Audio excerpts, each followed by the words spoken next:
Hello students, how are you? I hope all of you are well. Now I am discussing here about forest fire. You have already learned about forest, so structure of forest. Now you have to learn about forest fire. What do you mean by forest fire?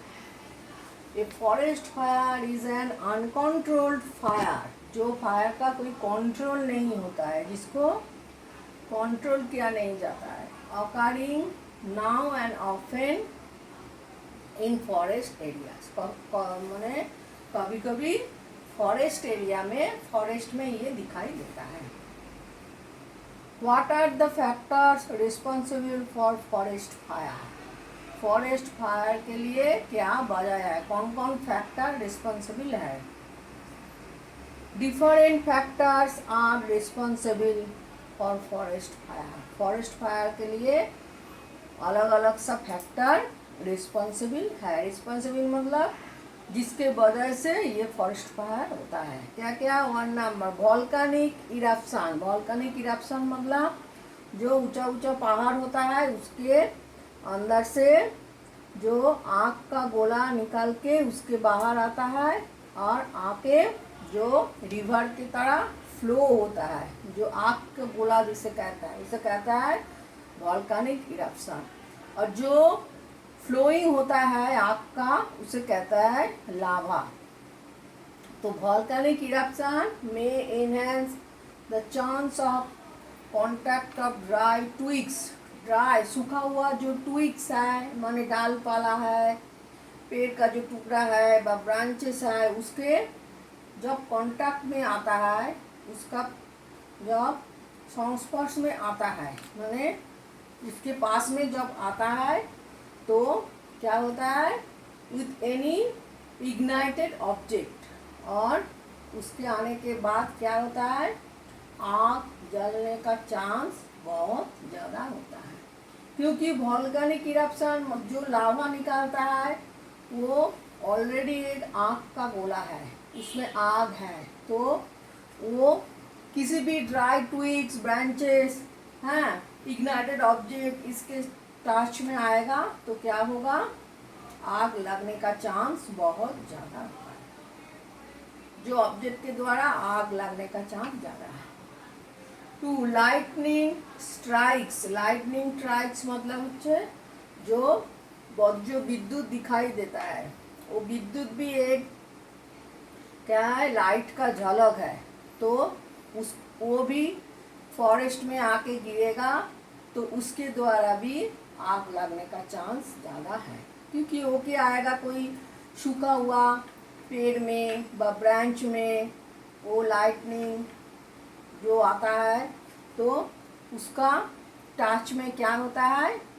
आग लगने का chance होता है.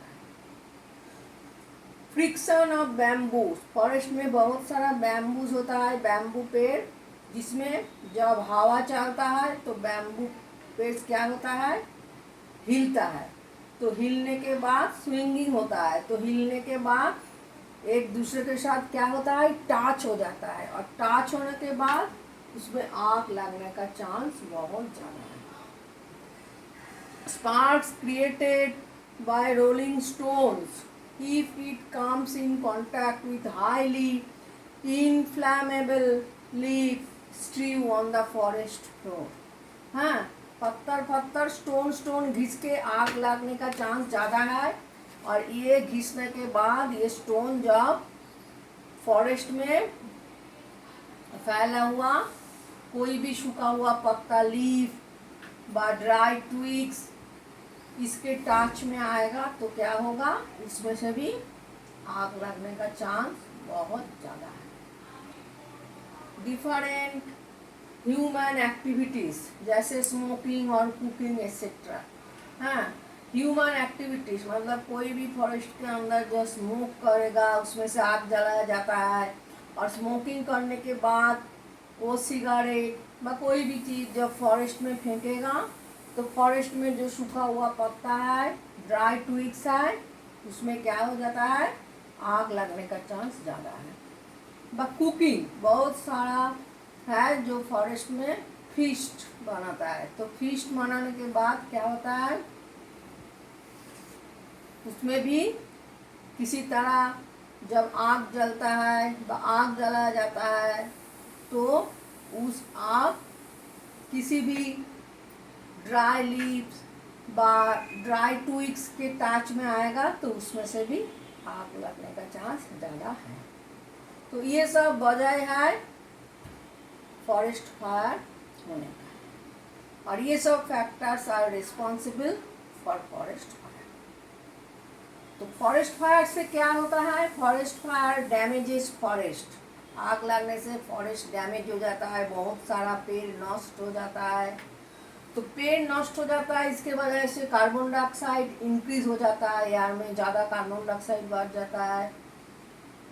Soil erosion occurs, soil erosion हो जाता है। बड़ा बड़ा पेड़ जब जल जाता है तो उसके नीचे जो सॉइल है वो पेड़ जल के जब गिर जाता है तो उसके नीचे जो सॉइल है वो ऊपर चला आता है, लूज हो जाता है, सॉइल इरोशन होता है और वो उड़ के हवा के द्वारा उड़ के चला जाता है। तो सॉइल इरोशन हो जाता है, सॉइल नष्ट हो जाता है। And some animals are killed, और फॉरेस्ट में जो एनिमल रहता है उस आग लगने के वजह से ये सब मर जाता है। तो understand about forest fire, now learn this, next day I will discuss about another topic.